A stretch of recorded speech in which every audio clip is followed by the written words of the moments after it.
Eu avisei que o período sem jogos é complicado. Aí você junta a janela de transferência e aí, meu amigo, eu já falei no último vídeo sobre isso. Eu falei, a galera fica meio pirada na cabeça. A parada vira uma loucura, uma insanidade. E agora com certa razão, tá? Vou dizer. Do nada apareceu notícia que o Flamengo tinha acertado a contratação do Mickey. Sou eu! Depois viria o Pateta.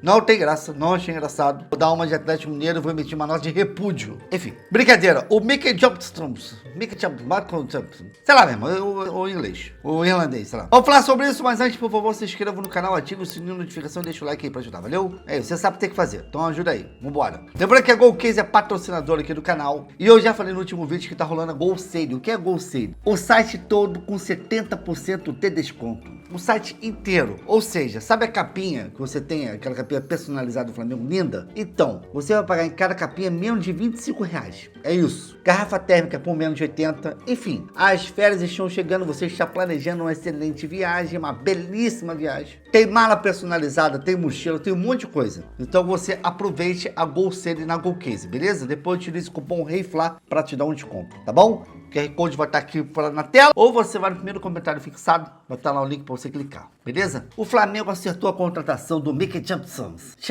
jogador da segunda divisão da Inglaterra, 26 anos, e com números questionáveis. 30 jogos, 5 gols marcados e 5 assistências. Valor de 37 milhões de reais. Ah, desculpa, gente, pelo amor de Deus, esses números aí não dão não, pô. Não, impossível. Só que esses números são do Cebolinha. Na verdade, foram 26 jogos, 2 gols e 4 assistências. Pô, não existe a menor possibilidade de contratar um jogador com esses números. E se eu te falar que esses números são do Michel? Pois é, eu não tô menosprezando um para valorizar o outro. Eu tô dizendo que números separados não dizem muita coisa. Essa é a questão. E é por isso que nós temos que tomar cuidado. Número por si só não diz nada. O Flamengo teve mais posse de bola contra o Bahia e tomou de 4. Dói. Essa doeu em mim também. Você querendo ou não, essa é a verdade. Existe todo um contexto, existe toda uma parada, tal. Agora, realmente, o fato que preocupa é que é um jogador de 26 anos da segunda divisão da Inglaterra e, pelo que eu vi, nunca se firmou. Ele ser uma aposta com 26 anos, aí realmente acende um sinal de alerta. Mas poderia se firmar aqui também, de fato. Eu entendo, é um sentimento tipo você ter dinheiro e preferir ir pro Burger King. É isso. Eu estou com fome, preciso comer, logo vou no Burger King. Ou no PF, você pode comer um arroz, um ovo e um feijão e pronto. Sendo que você pode ir comer uma belíssima salada, uma coisa mais saudável. Qual é o nome, amor? Qual é o nome daquela...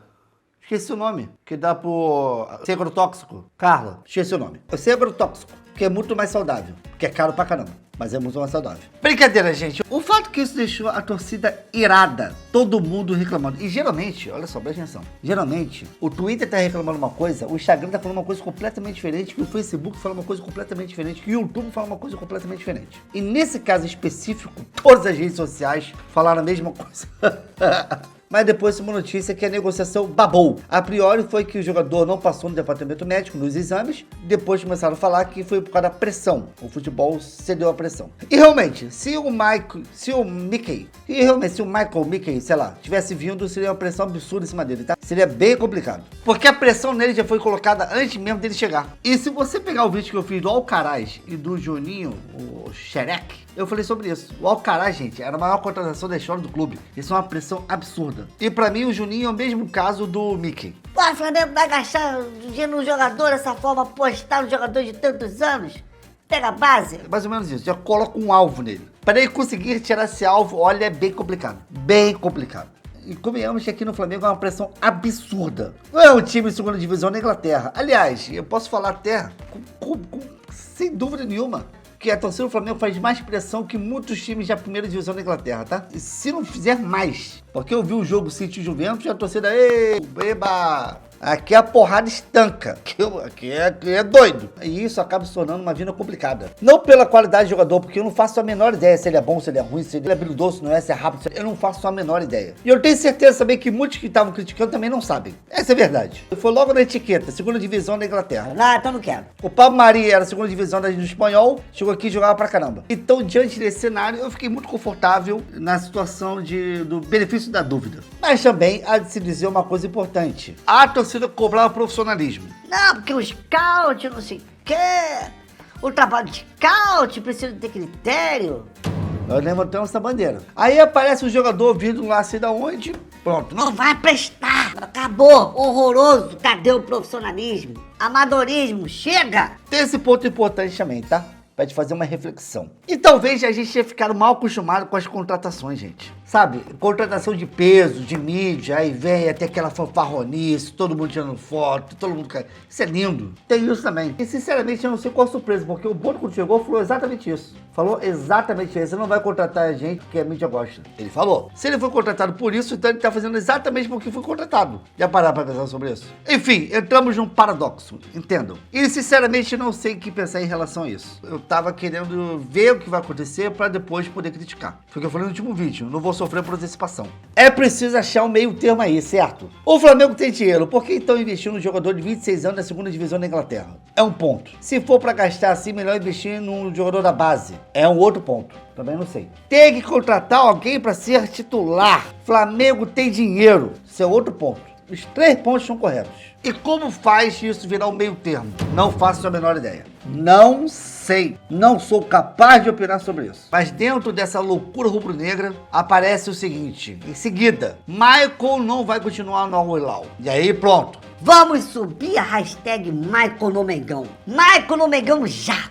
Oh, do céu, gente. É uma loucura, cara. Você vai do Mickey Thompson pro Michael. O cara é novo, tem mercado internacional, ganha uma baba no mundo árabe. O cara... Pra ele vir, tem que se readequar à realidade financeira do país. Cara, então ele não vem, cara. É simplesmente, então, ele não vem. Então, pra que criar essa expectativa? Não é tão simples assim, né? Ah, porque o Jorge... O Jorginho, gente, tem 32 anos. Não é tão simples assim, né, gente? Não é. Que tal trazermos do Modric? Ai, meu Deus do céu. Ai. Dentro dessa loucura tem cada palpite que vou te dizer. E o pior é que grande parte da torcida abraça e só piora a situação. Só piora. Flamengo é de 8,80. Enfim, o jogo é só sábado. Tem muita paz, o jogo é sábado. Ai, meu Deus do céu. Agora, eu vou te dizer também, vou desabafar, porque já fiz o vídeo, vou desabafar, vou falar. Uma coisa me incomodou nisso tudo aí, tá? Vou falar. Os números não são bons, o cara é da segunda divisão da Inglaterra. Parece que o Flamengo tá mais focado no jogador operário do que na qualidade em si. Não tem que mesclar isso não, gente. Sabe por que eu falei jogador operário? É aquela coisa... O que é um jogador operário, né? É aquele cara taticamente perfeito, que faz exatamente tudo que o treinador quer. Não importa se o ponta faz gol ou assistência. Se ele voltar pra marcar, tá tudo certo. Se ele fizer exatamente o que o treinador quer, ótimo. Por que eu tô achando isso? Primeiro que eu vi várias pessoas falando no Twitter. Eu falei, cara, faz sentido isso aí. E outra, se você pegar o caso do Bruno Henrique, que é ídolo pra caramba, tá? Mas tem uma época aí, não faz muito tempo que o Bruno Henrique tava lá muito bem. Tava muito aquém do que podia jogar, mas muito aquém. E mesmo assim o Felipe Luiz escalava. E a justificativa era que o Bruno Henrique foi uma excelente partida tática. Não tinha gols, não tinha assistência, mas taticamente era muito bom. A gente tá falando de um jogador de frente, tá? Ofensivo. Será que o critério utilizado será só tático? Uma boa questão para discutir. Não faço a menor ideia. São ideias que eu vou jogando aqui e vocês vão respondendo, se virem. Errei, fui moleque. Eu nem conheço o cara, nunca vi jogar e também já tava jogando já. Viu só? Vocês me deixam assim. Pois é. Bando de precipitado, rapaz, pelo amor de Deus. Bom, não teremos mais o Mickey. Talvez o Flamengo vai atrás do Pluto. Não tem graça. Não achei menor graça isso. Piada boba. Enfim, respira. O jogo é sábado. Beleza? Tamo junto, deixa o like no vídeo. Quero saber a opinião de vocês nos comentários. Ó, valeu, beijos. Tamo junto. Valeu, tchau.